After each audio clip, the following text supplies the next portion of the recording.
आज supreme court का जो ऑर्डर आया है ये कई मायनों में बहुत ही ऐतिहासिक ऑर्डर है। दिल्ली के लोगों की बहुत बड़ी जीत है। दिल्ली के लोगों के साथ जो अभी तक अन्याय होता आया उनके साथ माननीय सुप्रीम कोर्ट ने न्याय किया है। आज से 8 साल पहले 23 मई 2015 को हमारी 14 फरवरी 2015 को सरकार बनी थी। फरवरी, मार्च, अप्रैल, मई 3 महीने के अंदर, सरकार बनने के 3 महीने के अंदर ही जैसी हमारी सरकार बनी 67 सीट आई।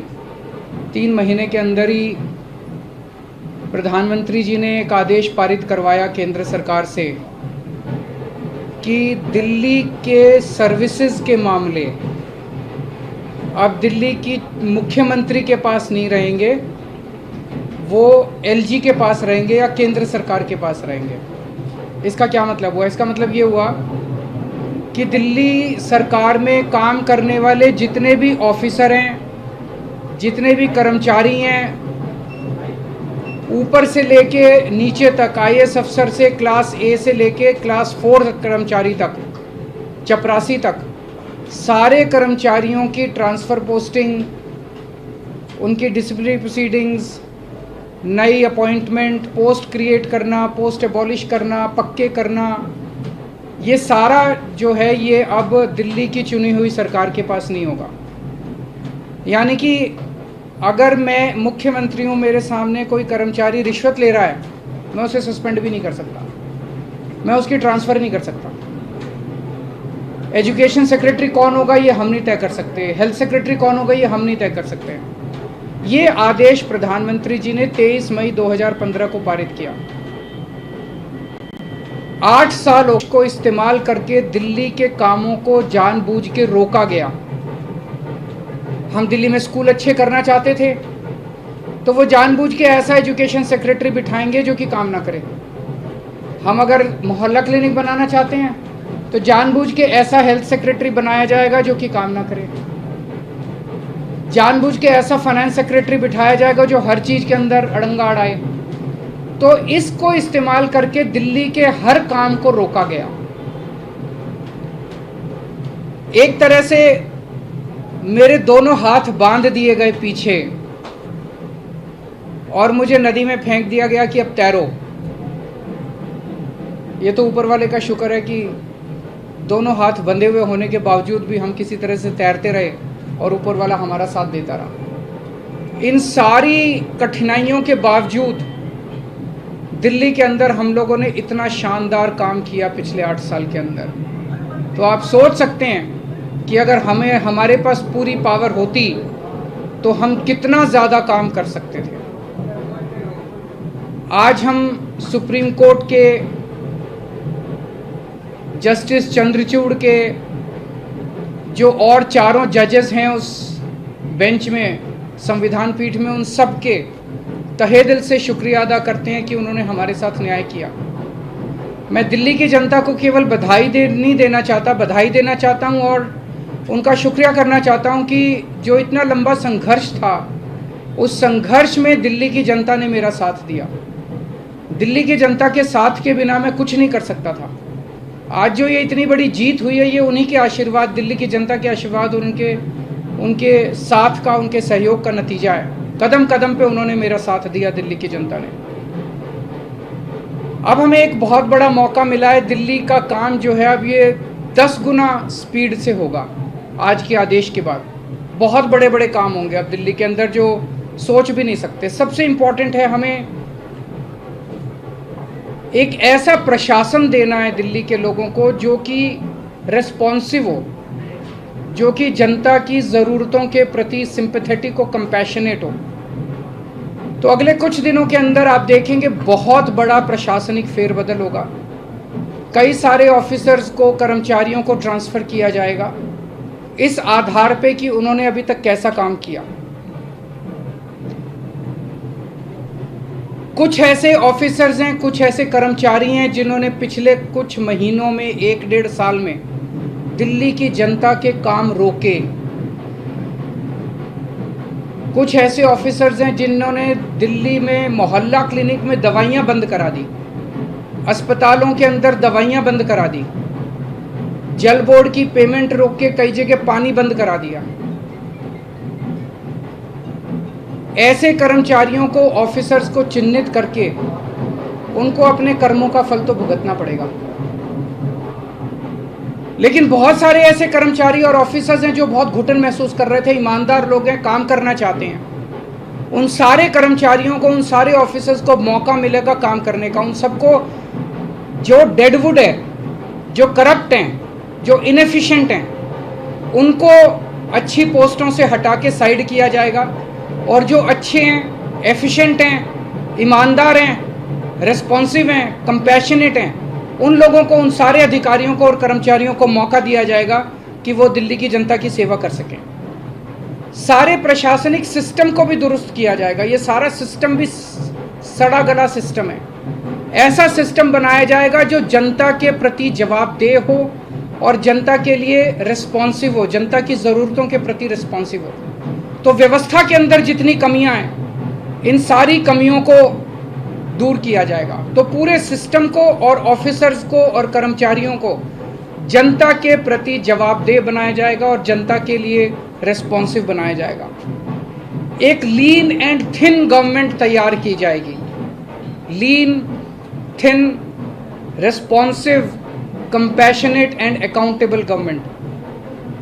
ये हम चाहते हैं। दिल्ली, जैसे दिल्ली ने पूरे देश को शिक्षा का मॉडल दिया, हेल्थ का मॉडल दिया, अब एक ऐसे गवर्नेंस का, एडमिनिस्ट्रेशन का मॉडल हम जनता के सामने रखेंगे, पूरे देश के सामने रखेंगे। मैं देखता हूं कि कई ऐसी पोस्ट्स हैं जिनकी ज़रूरत नहीं है। उनमें कोई भी कर्मचारी या अधिकारी बैठ के जनता की चार अड़चनें ही लगाता है। अगर वो ना रहे तो ज़्यादा अच्छा रहेगा। तो ऐसी पोस्ट्स को चिन्हित करके या तो उन्हें खाली छोड़ा जाएगा या उन्हें अबॉलिश कर दिया जाएगा। जहाँ जहाँ ज़्यादा पोस्ट्स की ज़रूरत है वहाँ ज़्यादा पोस्ट्स क्रिएट की जाएंगी। जहाँ जहाँ लोगों को ज़रूरत है वहाँ ज़्यादा पोस्ट, जैसे अब इतने मोहल्ला क्लिनिक बना रहे हैं, तो जब डॉक्टर्स की ज़रूरत है, पैरामेडिक्स, वहाँ और क्रिएट किए जाएंगे। तो अभी तक हम लोगों ने स्कूल, अस्पताल में एक मॉडल दिया। अब पंजाब के अंदर हम एक अच्छे लॉ एंड ऑर्डर, कानून व्यवस्था लागू कर रहे हैं। उसी तरह से दिल्ली अब कुशल प्रशासन का एक मॉडल पूरे देश के सामने देगा। मैं एक बार फिर से दिल्ली की जनता का बहुत बहुत आभार व्यक्त करना चाहता हूं, जिन्होंने पूरे संघर्ष में हम लोगों का साथ दिया। अगर हैं जी, बिल्कुल होगी। सर्विसेज आने के बाद हम नई पोस्ट क्रिएट कर सकते हैं, पुरानी पोस्ट अबॉलिश कर सकते हैं, कुछ भी कर सकते हैं।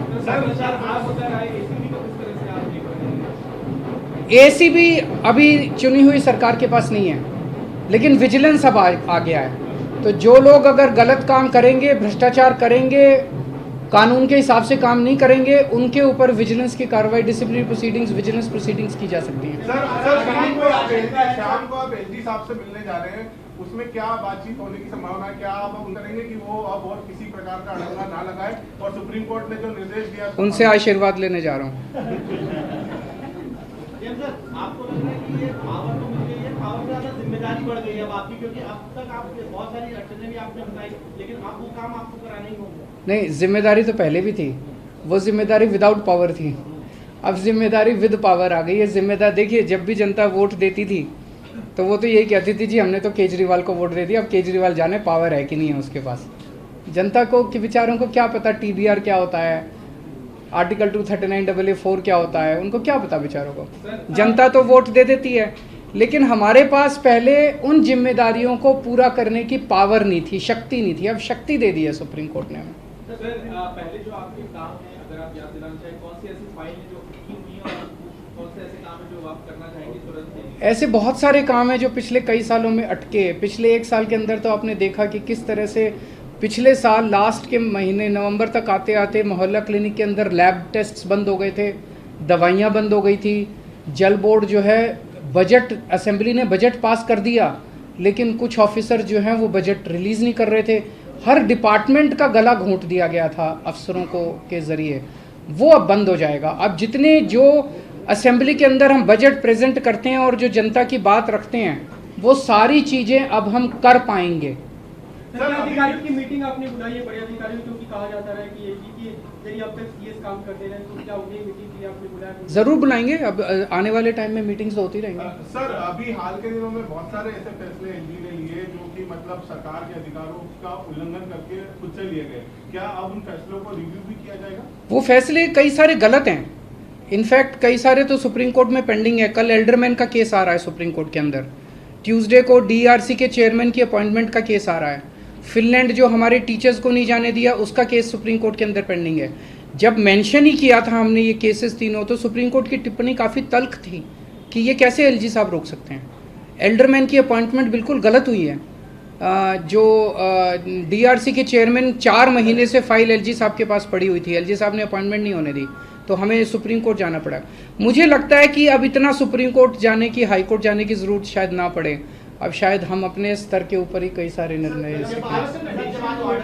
तो बहुत सारी चीजें ऐसी कही गई जिसमें ये भी कहा गया कि केंद्र जो है वो राज्य सरकारों की जो ताकत है, पावर है, वो छीनने ना छीने, इस तरीके की आगे के लिए नजीर। मैं यही कहना चाहता हूं कि केंद्र सरकार एक तरह से, प्रधानमंत्री जी खासतौर एक तरह से पिता समान होते हैं। जैसे परिवार में पिता होता है, पिता समान होते हैं।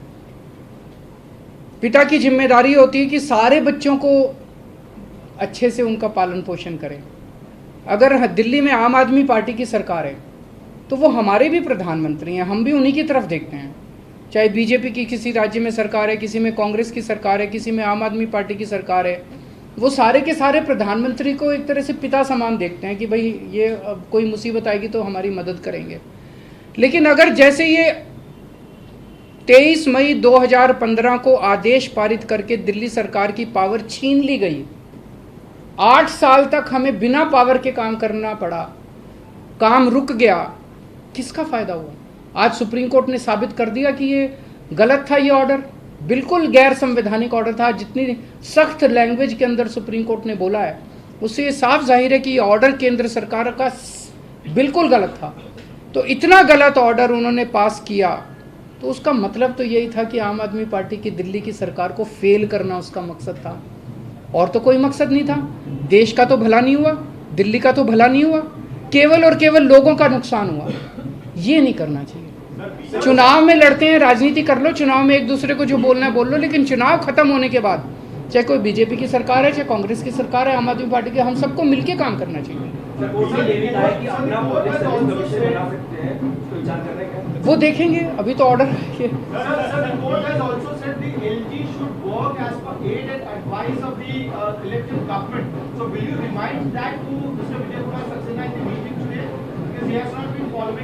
जब उनका आशीर्वाद लेने जा रहे हैं तो सारी चीज़ों पे आशीर्वाद है जी, मिलके काम करेंगे। बीजेपी के नेताओं को बयान ऐसा भी आ रहा है कि अभी संसद भी है, संसद में कानून भी बन सकता है, अगर गलत लगेगा तो उसमें बदलाव कर देंगे, बड़ी बेंच के पास भी जाया जा सकता है। ये पहले भी कोर्ट में दलील दी थी कि उठाव करने की तरफ से कि 9 बेंच के अलावा जाया जा सकता है इस मामले को लेकर। क्या मेरे ख्याल से अब लार्जर बेंच नहीं, आज उन्होंने क्लियर कर दिया। 5 जज बेंच को अगर रेफर करना होता तो वो आज ही कर देते, तो लार्जर बेंच का ऑप्शन नहीं है। मेरी अब उनसे यही निवेदन है, यार अब हमें काम करने दो, इतना टाइम तो खराब कर दिया। अगर आपने दिल्ली पे राज करना है तो दिल्ली के लोगों का दिल जीतो ना, कि अगली बार आम आदमी पार्टी को वोट ही ना दें लोग। ऐसा काम करो, मतलब काम में टांग क्यों उड़ा रहे हो? जब तक हमारी सरकार है हमें काम करने दो, कल तुम जीत लेना, तुम काम कर लेना, टांग तो नहीं अड़ानी चाहिए।